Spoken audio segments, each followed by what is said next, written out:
It gives me great pleasure to introduce our second Premier of the evening, the Honourable Rachel Notley, the 17th Premier of Alberta.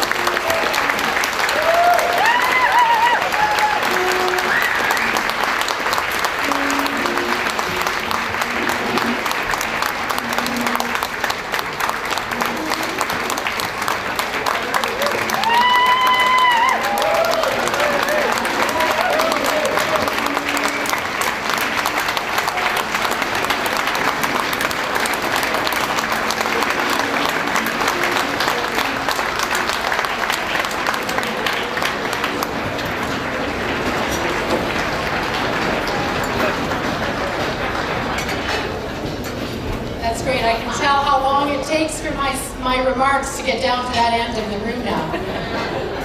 Thank you very much, Ed, and good evening to everybody. Your Honor, Premier Wynne, Mark Rudolph, and Anne Bashurin are co-chairs tonight. Ministers, Andrea Horvath, Leader of the Ontario NDP, MLAs, donors, contributors, volunteers, ladies and gentlemen, I am truly delighted to join you here tonight for the 2016 unGala. And I do really appreciate the warm welcome that you just gave me. And I, of course, especially appreciate all the cowboy hats. They make those of us here from Alberta feel right at home. Now, which is great.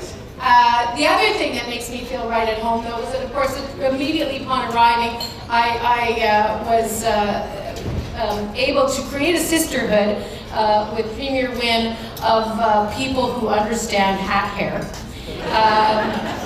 who feel that, you know, sometimes they have to be up here speaking, and so we were able to create an alliance, and for those of you who are wearing your hats, keep them on for the rest of the night. It's my advice to you, having been at many public events wearing a hat. So in addition to the hats, I want to thank all of you for supporting good public policy by coming out to this event tonight and supporting the Pembina Institute. And I want to thank the Pembina Institute itself for bringing us all together. Pembina has always been a very strong voice for progressive decision-making at every level of government across Canada. And I think this might be a bit of a good night to say that progressive voices are doing, you know, fairly well right now across Canada.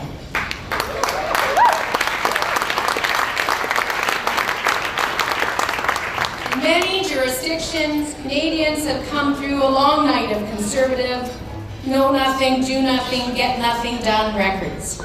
And quite frankly, in our province, I'm pleased to say that those days are finally over.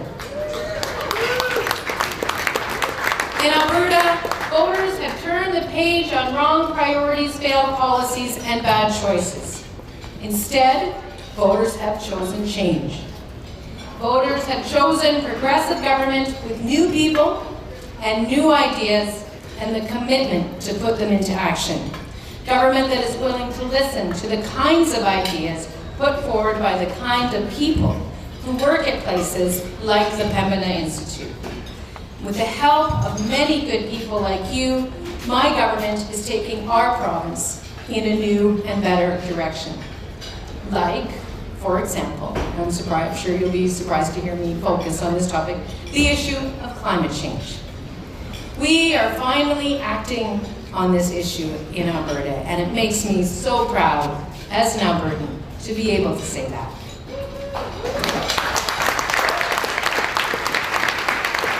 And we are going to act in Alberta with the same kind of determination that you have seen here in Ontario. We will, as Ed mentioned, phase out coal emissions. Today,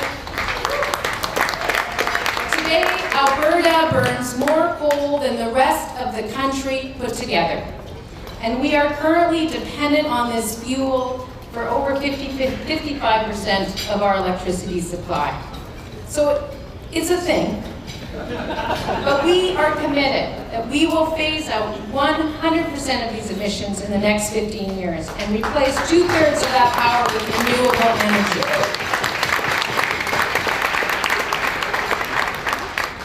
as Ed also mentioned, because he must have been looking at my speech while we were chatting today, I'm not sure, we also will be phasing in a carbon levy. And this levy will be a critically important tool to promote lower carbon emissions through a market-based incentive. It will also help finance an unprecedented investment program into energy efficiency and renewables and technology, and a carefully managed adjustment to a lower carbon future for the people of Alberta. Indeed, I would suggest that over the next few years, Alberta will provide one of the greatest opportunities for innovators and investors, not only in Canada, but in the world, for opportunities in renewable energy and efficiency technologies. And we will also, as another part of our plan, be implementing, again, as Ed mentioned, a cap on oil sands emissions, so that future development of our energy resources play out sustainably and in better balance with Canada's global responsibility to address climate change. Now, our predecessors in the government of Alberta weren't well regarded around the globe for their refusal to step up to their responsibilities on these issues. And in my view, our province has paid a very heavy economic price as a result. But now, thanks to the collaborative work done by organizations like the Pembina Institute, alongside the leadership of forward-looking energy producers in Alberta, our government is putting us where Albertans want us to be, where our province is used to being. We are taking decisive action on a big problem, and we're going to do our part to solve it. We will work until it gets done, and we will make sure that every part of it gets done.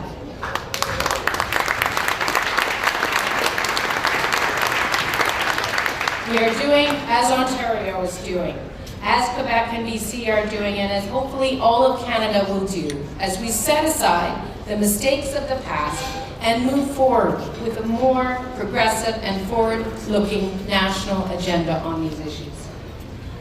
After more than 40 years of one-party rule in Alberta, we definitely have our work cut out for us. So we're counting. We're counting on the expert advice and the continued collaboration from people in this room as we lead the positive change that Albertans voted for in the last election. So, as you all know, this change is coming at a particularly difficult time for the province of Alberta. The economic downturn that is hurting all of Canada is biting severely in Alberta due to a commodities price shock that is rippling around the world. And you need to know, the price of oil is not just a number for us. It's a barometer for so many things, from whether hotel rooms and restaurants in small towns that service the oil patch are empty or full. Whether retail spending throughout the province is up or down. And whether companies invest for the future or simply batten down the hatches to ride out the storm. And most importantly, it is a barometer of whether families feel the security of the preservation of job opportunities and the prosperity that they have always brought to communities throughout our province. So these measures, they remind us again of the critical necessity for us to diversify our economy so that we are less vulnerable to commodity prices we don't control. And there's no question that that is what we're going to do. And I'm pleased because one of the happy coincidences of our very aggressive climate change policy is that it will drive innovation and diversification, not just by saying the words over and over and hoping it happens, but by laying the groundwork for multiple opportunities for that diversification and that innovation to actually occur. So I'm proud of that. My government is leading efforts to restore growth, encourage job creation, and promote diversification. To that end, we've also set out an economic development plan that is, among other things, mobilizing over $2 billion in capital to support small and medium-sized businesses, entrepreneurs, and promising companies. It includes a $1.5 billion in lending capacity for ATB Financial, Alberta's publicly owned, independently managed bank. I don't know how many people here think about Alberta owning a bank. It's probably not what you think of when you think of Alberta, but we own a bank. Anyway, and $540 million, which has been refocused to enable the Alberta Investment Management Corporation to target Alberta businesses with growth potential.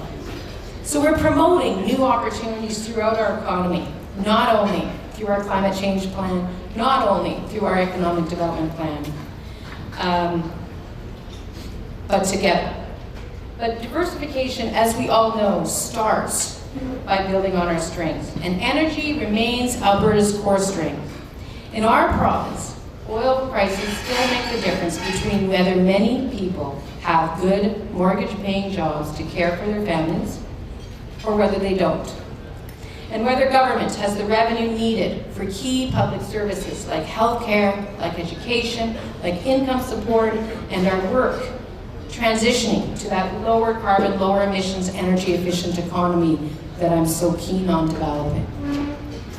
So, friends, the energy industry in Alberta is not just a provincial industry.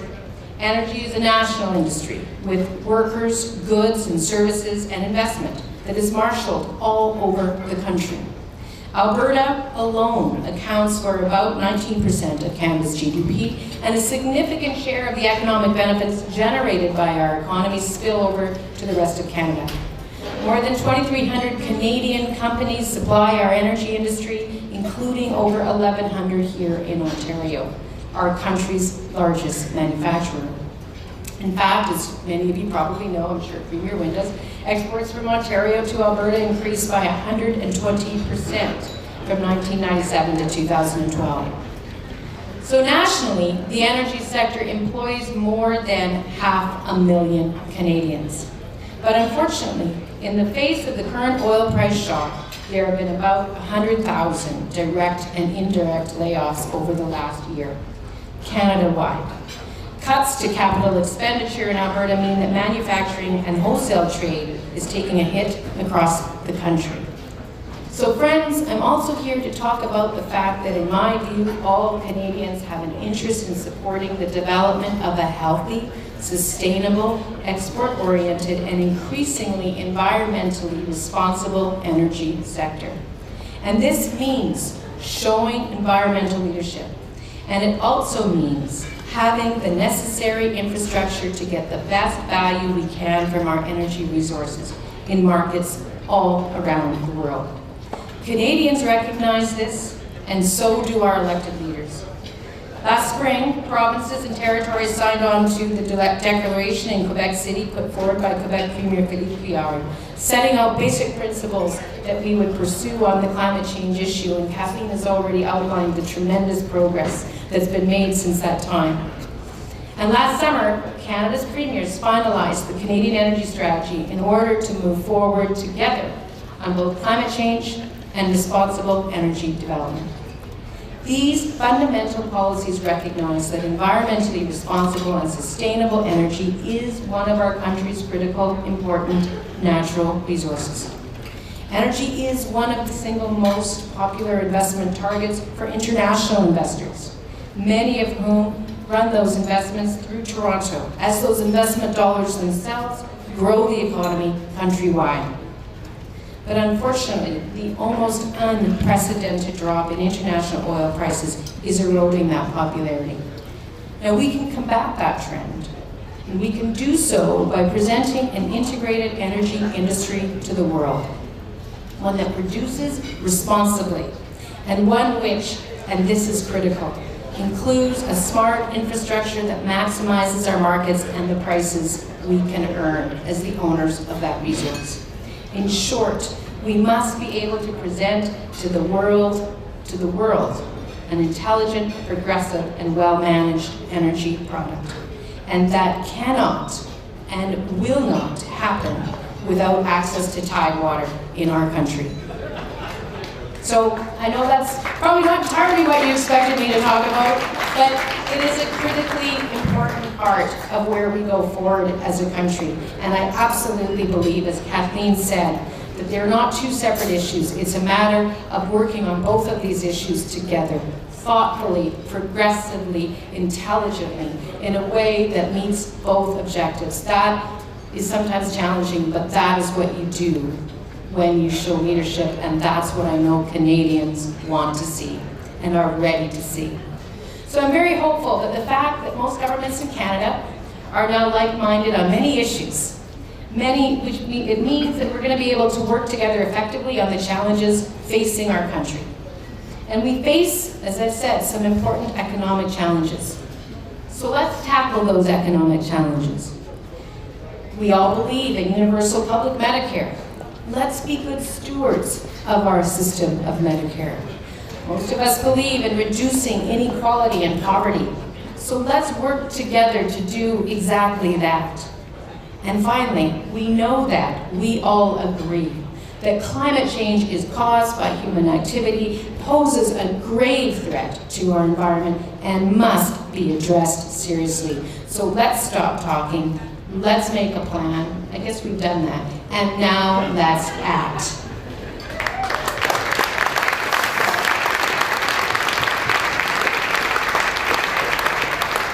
This is an important moment in Canada's history. We have a great opportunity to put old squabbles behind us and to work together as partners and as members of this great Canadian family to build a greener, a stronger, a more sustainable, a more prosperous, a more equitable, and a more resilient country together. I'm looking forward to getting to it. I'm sure you all are too. Thank you very much for coming out here today.